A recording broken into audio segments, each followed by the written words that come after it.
Hello, Mr. Long. This is FRQ number 3. So for part A, it's just asking to plot the data points um, for the F of T graph. So on the y-axis, according to this table that's shown in the problem right there, um, we are given, which is F.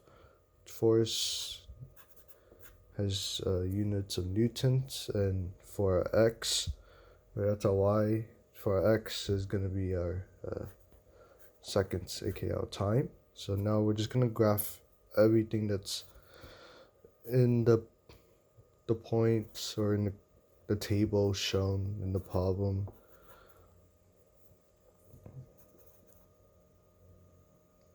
The 60, 40, 20, and that is 0 again. But let me just draw the 0 here. That's origin. So graphs at 0, force is 100. At 1, force is 80. At 2, force is 60. At 3, force is 40. At 4, force is 20. 5, force is 0. And we draw a line that is a down slope right there. And yeah, that's part A. For part B, it's asking to draw expression for f of t. Basically, the expression we're trying to find, that's basically asking, like with the graph, what the heck is a slope? So, according to algebra of a graph, how to find a graph really, the slope formula is y equals mx plus b, with m being the slope, b being the y-axis. So now instead of y, our graph is the f of t graph. So we can just do f of t equals our slope, this line right here. By the way, I don't think m is whatever. My bad. F of t equals our slope. It's a down slope, so it's gonna be negative, and the slope is negative 20. Since it's in t, we're just gonna put t as a variable, plus our y-intercept is 100, so we're gonna put 100, and that is part B done. Part C is asking to derive an expression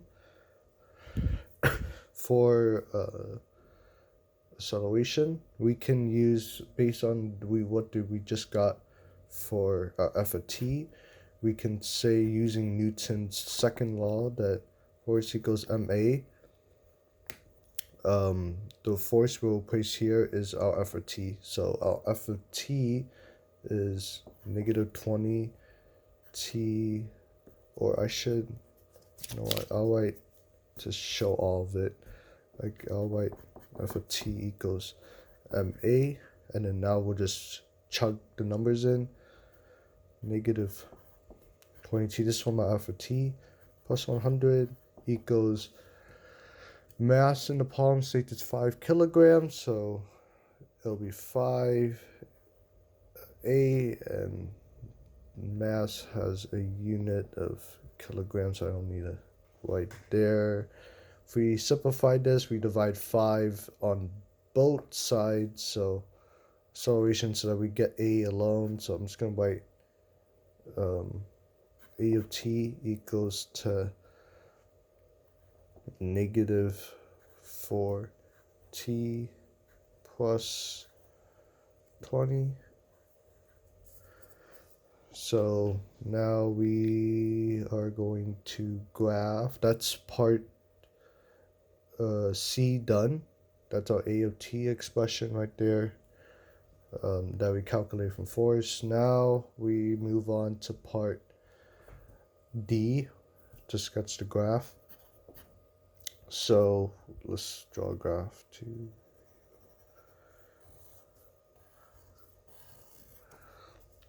course x is gonna have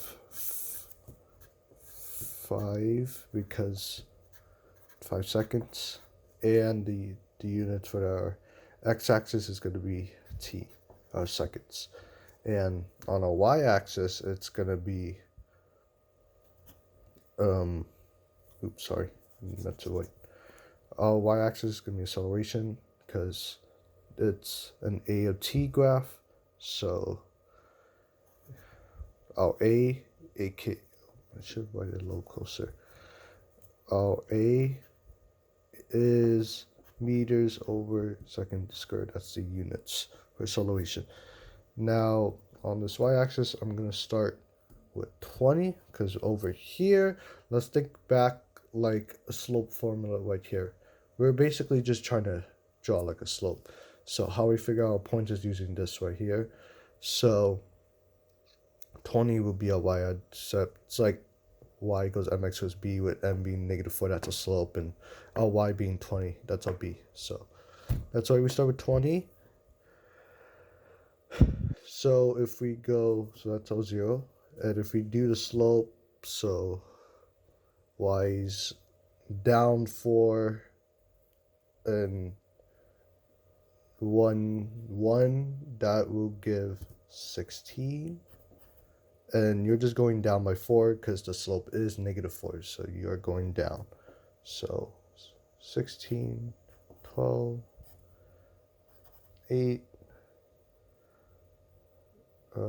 Let me just, because there should be 5 coordinates, so I'm just going to raise the graph a little bit up more so we can fit 1, 2, 3, 4, 5. So 20 would be right here. That's a point, by the way. Yeah, sorry. Just to fit all the coordinates in. So 16, 12, 12 minus 4 is 8, 8 minus 4 is 4, and then you're back to the origin. So again, how we got these values was from the slope.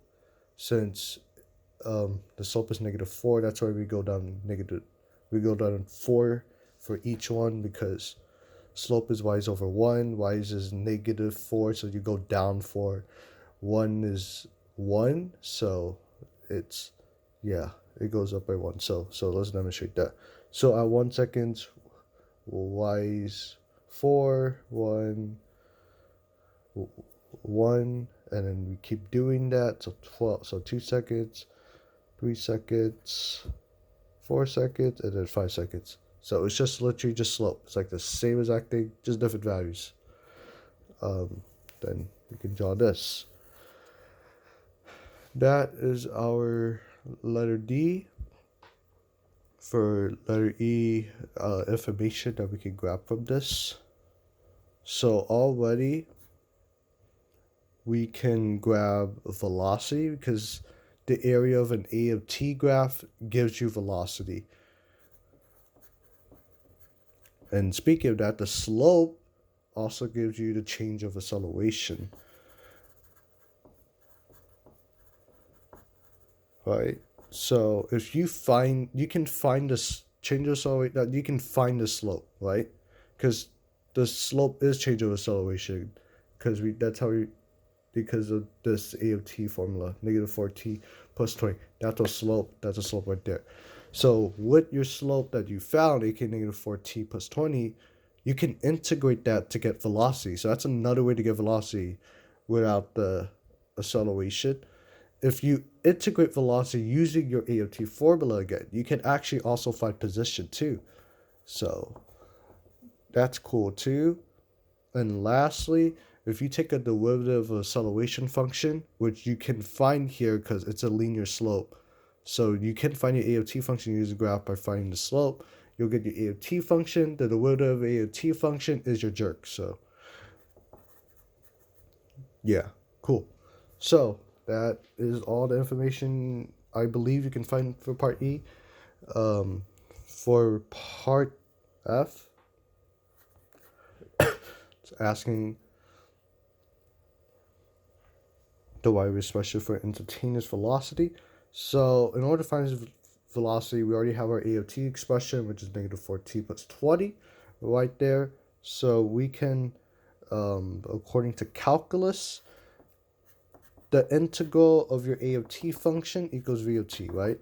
So if you take the integral of all of that, if you take the integral of your acceleration function, negative 4t plus 20, you should get negative 2t squared plus 20t plus c.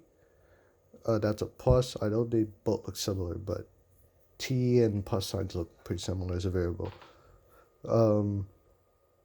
I'm gonna set all of this now equal to 0 because I'm gonna assume that all of this starts at west. So if we set all of this equal to 0, so let's like it's not moving at all. So since it's not moving, time would be 0, so all of this would be out. So that will lead your c value to equal 0. So now when writing your velocity expression, taking into account that c equals 0, we get negative 2t squared plus 20t. Then that is your velocity expression. For part G, it's asking about, you know what, I'm going to write part G here because part G involves the graph, so it makes sense if I can write it here. So it's closer to the graph right in here. So G is asking to find the velocity at 5 seconds according to the graph you found. Again, like I said in part E, the area of this a of t function is velocity. So we can find our instantaneous velocity via finding the area of all of this. So right here, the area of all this forms a whole triangle. So we can say v of t equals our area, and our area is 1/2 BH. That is a formula for a triangle. A triangle right here. The area shows it looks like a triangle when doing the area underneath this slope. So now we just plug 1/2. Our base, aka our x-axis, is 5 because it's asking what is v of 5. So I can just write this. V of 5 equals to 1/2 5. Our height is 20 according to this right here. And that all together should give you a value plus, because this is asking for direction, 50 meters over seconds. So that will be your v of 5, or instantaneous velocity at 5. Okay, cool. So for part G, oh, we already, sorry, not part G. Part H, I'm tripping. We're gonna use the v of t function right here to find v of 5. So really, we're just plugging a chunk, find instantaneous velocity. So part H, literally get our velocity function that we found for part F. Put 5 in there, just plug in 5 into time because it's instantaneous velocity, so this is legal. And you go find your velocity again, but this time using the expression instead of using the graph. So if we do that to show proof, this should equal around 50 from the top screen right there. So plus 50 meters over seconds, and look at that. This is our graph. We use the graph to find velocity here. We use the v of t function to find velocity here. They both equal to each other. So we can say, yes, it does agree. Yes, it agrees. If you can read my sloppy handwriting. Anyway, for part I, derive your expression, position. So we just need to find position. Again, we can use our v of t. So we can say, according to calculus, that the integral of v of t will equal your position function. So we have our VOT value right here. VOT equals negative 2t squared plus 20t.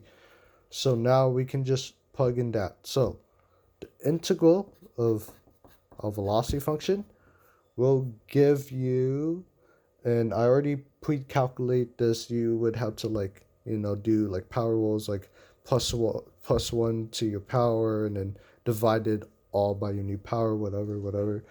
But you should get this, and of course don't forget the plus c. And again, like I stated for a previous problem, when finding c, this thing starts, we're going to assume it starts at west, assume this thing ain't moving at all, or like, yeah, assumes the initial would be west, so we can just set this whole thing equal to 0. Oh, that should be a 3. And if we, since this is, we assume this is going to be initial, time would be 0. They would like cancel out because this thing equals 0. So then c will equal 0. Now we're just going to write this position function again, but this time including the fact that c equals 0. So this should give you your answer. So that'll be your x, that'll be your position. Now for the tedious problem, letter J, asking us to sketch a graph of your position function. So again, let's just be reminded that your position function right here is this, so keep in mind this when we draw the graph. Okay, so let's just draw a very long graph because I expect this to be exponential, because acceleration ain't constant. So that should be all good. This is x to t graph. Your y-axis would be x, aka that's meters. T will give you your time, aka seconds. So there should be 5 seconds here because it says it moves for 5 seconds, so we can, that's legal. And then I expect 5 points too. But in order to find a y-axis point, we can literally just plug in the time, find position for each time interval by using this function right here, and that will give your values for everything. So let's do that. So assume it's our west, so of course at 0 seconds we 0, and then 1 second, according to the calculator, if we plug it in, t at 1 second, position 1 second will be 9.33. So we can just say, let's actually just put like 30 right here. And let's just say 4 is like really small. Let's say it's like right there. Okay, cool. At 2 seconds, it'll be around, if you can, this thing can focus. Holy cow, this thing cannot focus. Oh, I see how now. But you can see T2, that'll be 34.64. So that will be your position, T equals 2. So we're just going to put it above right there. So you can already see it's starting to exponentially grow. T equals 3. Our position will be 71.91. So we can, it's a big jump. Let's just put 70 right here. Right here should be good enough. 70, so 71 goes like around here. Yeah, okay. At position 4 seconds, 117, so big jump right here, like 117 right here. So t equals 4.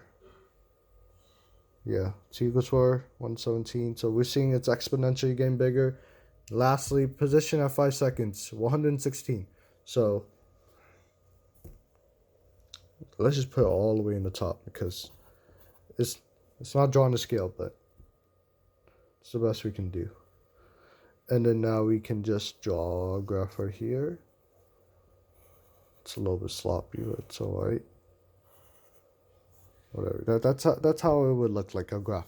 We're not done yet. We're gonna need to, according to the problem here, it's a lot of stuff that we have to draw a line on now. So, in order to find out instantaneous velocity, that's just the tangent. So, I'm just put my phone down real quick. It's hard to open a pen with one hand. Okay, so at our instantaneous velocity at t equals 2, your instantaneous velocity, this is an x of t graph, that'll be your tangent line. So your tangent line should look something like that. That'll be your tangent line. I'm using a pen, differentiate the colors. Now, it says draw the average speed. That'll be your secant line between 0 and 1. So literally just draw a line between 0 and 1. That'll be your secant line. Hopefully you can see it. Just the average speed line between 0 and 1. Our speed between 0 and 2. So we gotta draw a line. Our secant line represents t equals 2 right there. Hopefully that looks good. So we're seeing it's getting exponentially bigger. Our speed from 0 to 4 now, our line from 0 to 4, should look like that. So it's getting exponentially bigger. And lastly, from the speed between t goes 0 to 4 will be, no, it's not exactly straight, but it's a little bit overlapping with this, but you get the point. It's getting exponentially bigger as we draw our secant line from 0 all the way to the values you want for your speed. So now we can explain why. So the reason why is that according to our, what is it? Never mind. Our speed gets bigger every time because according to the graph,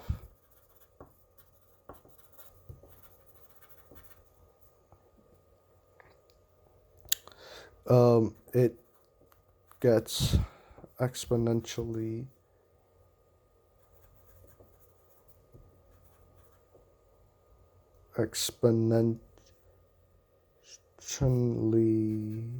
I can't spell for the love of God. Greater, because that's a true statement, because we literally just drew the graph and it looks like it's getting exponentially bigger, which means when more time passes,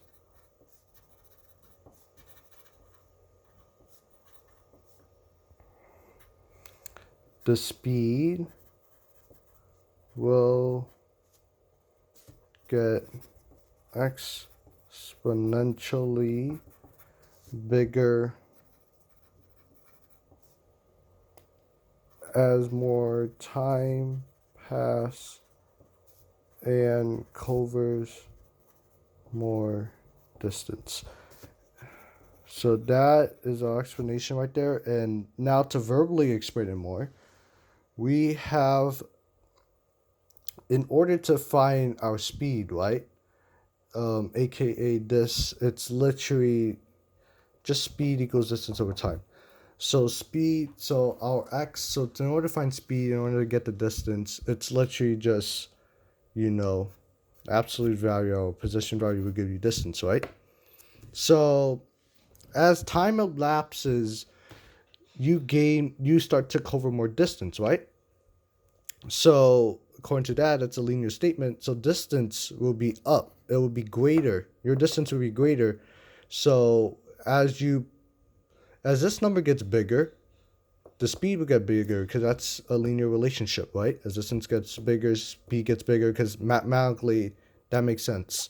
So that also shows how this explanation I just did is correct, because it's exponentially, the graph shows it's exponentially getting bigger, which means that it'll cover more distance as more time gets past elapsed. So hopefully that makes sense. So now last problem, part K. We're asking to get the average velocity between 1 and 3.